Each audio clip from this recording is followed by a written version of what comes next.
I'd like to first talk fairly briefly about your reconstruction of the taillight to which you've testified. At the outset, by the way, that was item 7-3.1, am I correct? Sorry, for which one? That's the taillight, this 7-3.1, am I correct? 3-1, I believe. 7-3-1? The taillight is item 3-1. Oh, 3-1. I'm so sorry. Okay.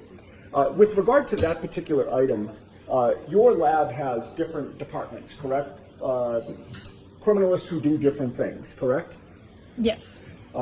You are aware that there are scientists within your lab who do DNA analysis, for instance, correct? Yeah. Yes. And with regard to the order of processing items, is the DNA analysis done before or after you get the item? It's usually before. Okay. In this case, it was before. Am I correct? I believe so. Were you made aware that there were 3 contributors of DNA to that taillight, 3-1? Oh, you made aware of that? No. Once you reconstructed the taillight, you'll agree with me that it was missing a piece, correct, or pieces? There was an empty spot on the overall reconstruction, yes. Were you ever provided with any pieces of taillight that would have filled in that missing spot? No. Were you ever provided or told about any pieces recovered from 1 Meadows Ave in Canton? No. Were you ever told about a collision at 1 Meadows Ave in Canton? Sustained. In any case, you'll agree with me, there was no glass in that taillight at all, correct? Within the taillight, I classified them as apparent plastic pieces. There's no glass as part of the taillight, correct? I mean, it depends on what you call, like, the bulbs usually have glass as far as I'm aware. Those are very, very thin glass, though, correct, those bulbs? Yes. All right.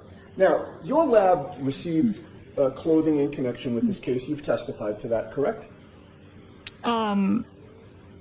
I received the debris labeled as coming from the clothing. I never saw the clothing at all. Right, but you're aware that your lab received clothing before the debris got to you, correct? Yes.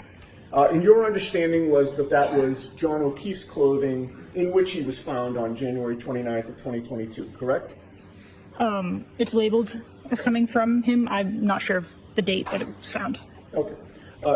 You understand the procedure that goes on at your lab when it receives evidence?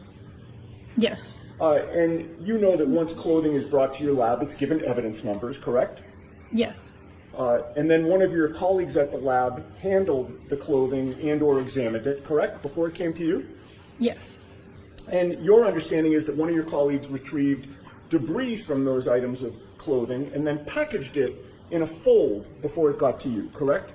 Yes. You then open up the fold and you look at the debris, correct? Yes. You never saw that debris inside the clothing, correct? Correct.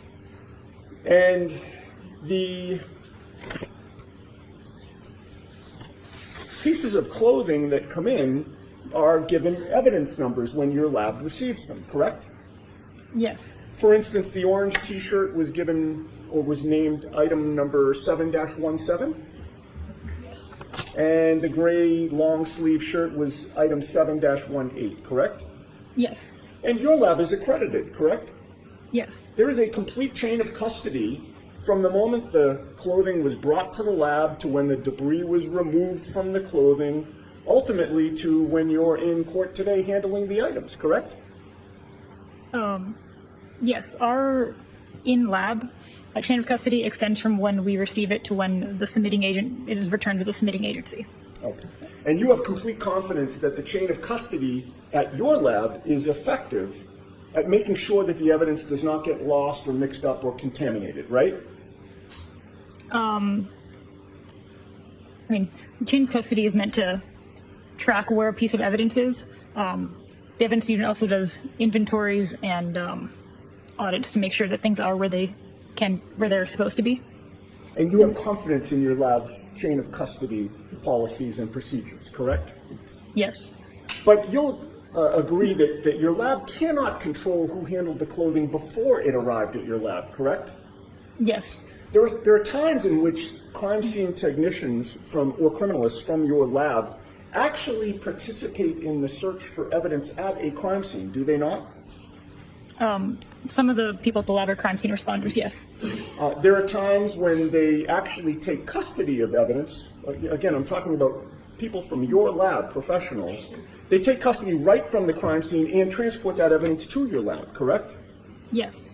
In those circumstances, your lab would have a complete chain of custody from discovery to seizure to testing or whatever comparison you're doing until you release the items, correct? Yes, but the electronic chain of custody doesn't start until that item is entered into our LIMS system at the lab.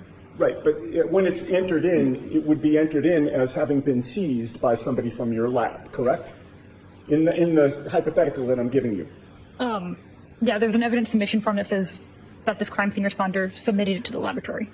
There are other cases, however, when the evidence is brought to your lab by the police, correct? Yes. Local departments have access to your lab? For evidence drop-off, yes. The state police have access to your lab for evidence drop-off? Yes. And in this case, it was not a criminalist or other professional from your lab who seized the clothing and brought it to your lab, correct? I'm not sure. Do you have a record of that in your report in terms of who it was that brought the material to your lab? I could look at the evidence submission form to see who. With the court's permission? Yes. Okay. Do you have that with you now, please? I do. All right, go ahead, Mr. Neely. Having reviewed your reports, can you testify to the jury about who it was that brought this evidence into the lab? So you can help us. Okay. So submission 7, all the items that are 7- was submitted by Trooper Michael Proctor. Were you aware of the date of the incident that gave rise to this case? Yes. And what was that date? January 29th, 2022. Were you aware that the clothing that you received was seized from the Good Samaritan Hospital that very day? No. What date was the clothing brought to your lab?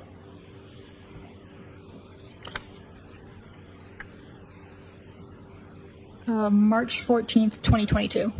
So that means that your chain of custody at the lab began on March 14th of 2022, correct? Yes. And would you agree with me that was about 6 weeks after the date of the incident, January 29th of 2022? Yes. And of course, you can't speak to the chain of custody from January 29th to March 14th of 2022, correct? Correct. And you have no information and do not know why Michael Proctor waited 6 weeks to bring this clothing to your lab, do you? Sustained. Do you know where Michael Proctor stored this clothing during that 6-week period? No. Do you know how often he was alone with access to the clothing during that 6-week period? Sustained. Do you know if he had access to pieces of red or clear taillight during that 6-week period?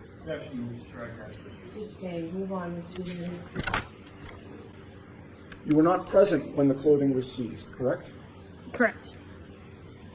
You did not have custody of this clothing from January 29th of 2022 to March 14th of 2022, correct? Correct. You do not know what was done with the clothing before it arrived at your lab, correct? You've covered this, Mr. Neely. Move on, please. One last question.